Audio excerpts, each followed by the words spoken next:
On our last podcast, we covered what it takes for me to go out and do a corporate shoot. So we had a lot of smaller lenses and we had just a kit that I could pretty much take on the plane. But then everybody, overwhelmingly, they said, well, we'd love to see what you take out on a wildlife shoot. So we thought we'd do the same thing, use a lot of the same bags.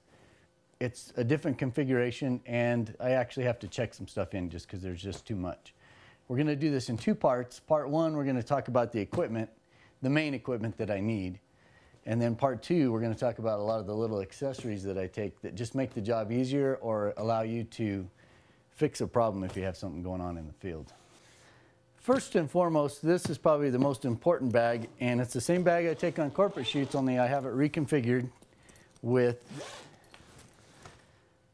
a lot of the same stuff, but the big change is rather than taking the video camera in this point, we are taking, or this place, we're taking the 500 f4, which is, when I'm out shooting wildlife, I pretty much use this, oh geez, probably 60% of the time. So it's kind of the lens to have.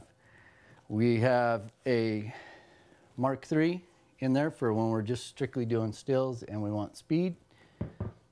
We have the 5D Mark II, and we've been doing a ton of video with this, and it's pretty cool, and there's some little kinks with it, but we're getting some really neat stuff. And we've actually shot a lot of stuff here lately with hooking a wireless mic into here, and it actually works really good. We had some questions about that on the internet too. How do we do audio? Because everybody thought audio was pretty bad, but it's actually pretty good. Got the same 70 to 200 that we had with the corporate shoots. Got the 70 to 200, or 24 to 70, 2.8. And we take this out, so if we're doing landscapes or scenery or anything like that. I've got my charger. I've got the batteries for both the Mark III and the Mark II. And just couple little accessories like the timer and the charger for the Mark III.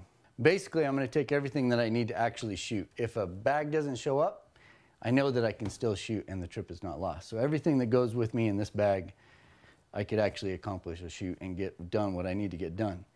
The other bag, which has more equipment in it, I have to check this bag just because this is a carry-on, this is a carry-on. That's all I can take on the plane. So I have to put this in check-on, and that's why I've chosen a Pelican case. And what happens with this is it gets wrapped in a sleeping bag, and then it gets put in a big duffel, which meets the airline requirements for the size to be checked onto a plane. And what I've got in here for wildlife is a 300-2.8, and then I've got another Mark III in here so that I'm covered for, you know, double backup. Then I take this little 24-105, came as a part of the kit when I bought the 5D. And it's kind of redundant, but if I'm going to set up and shoot, let's say Northern Lights or something, I can run two cameras, have two lenses running, and it just gives me the ability to get that many more shots. So if I'm doing something like that where I got time, it's kind of nice. And it's not that much more weight, and it fits if I'm taking this bag, so I do take that. Extra batteries, more batteries, because you never know. If you're out in the middle of nowhere, a lot of times when I'm shooting in Alaska, I don't have a lot of power, so I try to take as many batteries as I can. And if you're using these cameras or even the Nikon versions, you know that the batteries last quite a while, but it's always nice to have the backup. So I always have at least 2 runs of batteries with me that are fully charged and ready to go. I also have this is a little device that I get from Really Right Stuff, and it allows me to do my panoramas. So I can set it up on the tripod. It's set up with the rail system, or the clamping system that is the same that I use on all the lenses, like that. And here on the 500, I've got the side ones on the L brackets on a couple of the cameras. So that way when I set this up, if I want to go vertical or horizontal, I can get a really nice panorama shot, and this is accomplished by using this little device, which kind of centers the lens and allows you to get everything dialed in. If you shoot panoramas, you know exactly what I'm talking about. I also take another flash. I got one flash in here, another flash in here. I take extension tubes, because you never know if you're going to do some little macro stuff, or, you know, the close focus on a 500 is not all that close. You throw one of these on, and I've got 2 sizes, then you can shorten that distance a little bit and probably get a little bit better shot if you're doing little Tweety birds or something like that. And I also have a little bitty tripod if I want to set something up and just do an extreme little POV shot, or it works great for video if you're in a tent or something and you're just trying to document everything. You can set it out of the way and it doesn't take up a lot of space. I've also used it on the dash of a car. I've used it all kinds of places. It comes with a little ball head on it.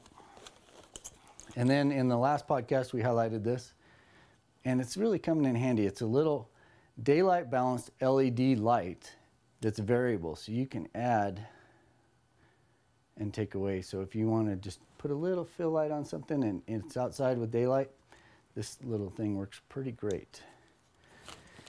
And just a couple other things that round out the main gear that I take. We also have, I don't necessarily take this tripod, but it was mounted up already, so I'll just show it this way. This little ball head, and this is from Really Right Stuff. And it obviously comes off the tripod, and I can pack this in check-on pretty easily and just wrap it up in socks or whatever, and it just gives me the ability to shoot whatever I want to shoot. If I'm using the 70-200 and I don't need the video head, or I'm not using the Wimberley, this little thing works great. And it really works good when you're using this device, and it's made to all work together. So this little ball head goes with me. And then I also take, this is a set of small little Gitzo legs. So it doesn't take up a lot of room, gets put in the check-on, wrap it in clothes.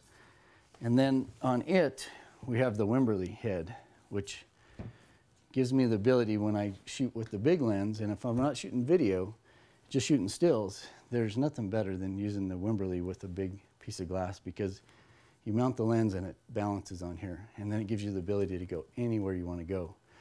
So I've actually been able to shoot flying birds almost with one hand.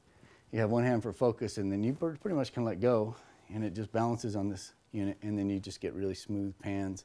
It eliminates a lot of the shake and vibration, so you get some really decent shots. So that's that.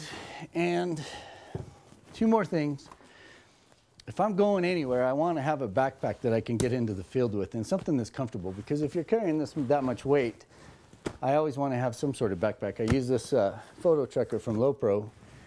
Works great, but I have to pack it empty pretty much, because you know, if I filled this with gear and put it in a check-on, it would just be a ton of stuff. But what I do is I'll just fill all the open slots with my clothes, and that way I can get there with all my gear and an extra backpack, so that, you know, let's say I'm going to Alaska and I want to photograph Dall sheep.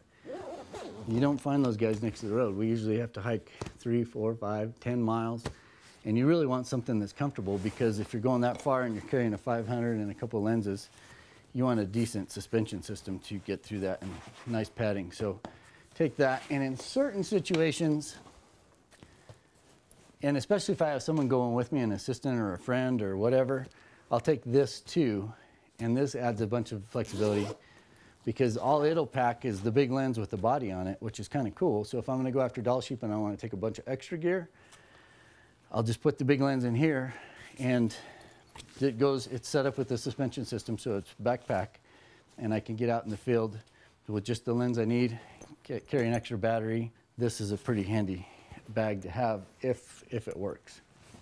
So there's a bunch more stuff, but what we decided to do, this could be really long, so we're doing part 1 and part 2. What you've just watched is part 1. It's basically the main gear that I need to shoot. We're going to cover in part 2 all the little accessories and all the things that, if you have problems or if you need extra battery chargers or something like that, and we'll highlight that in part 2. So if you have any questions about part 1, send us, you can go to the website at www.mmfotoblog.com, and you can click on contact us and send us an email. Or if you just want to write the email down, it's mmauro@mauromedia.com, or druge, D-R-U-G-E, at mauromedia.com, and we'd be happy to answer any questions. Go away from that.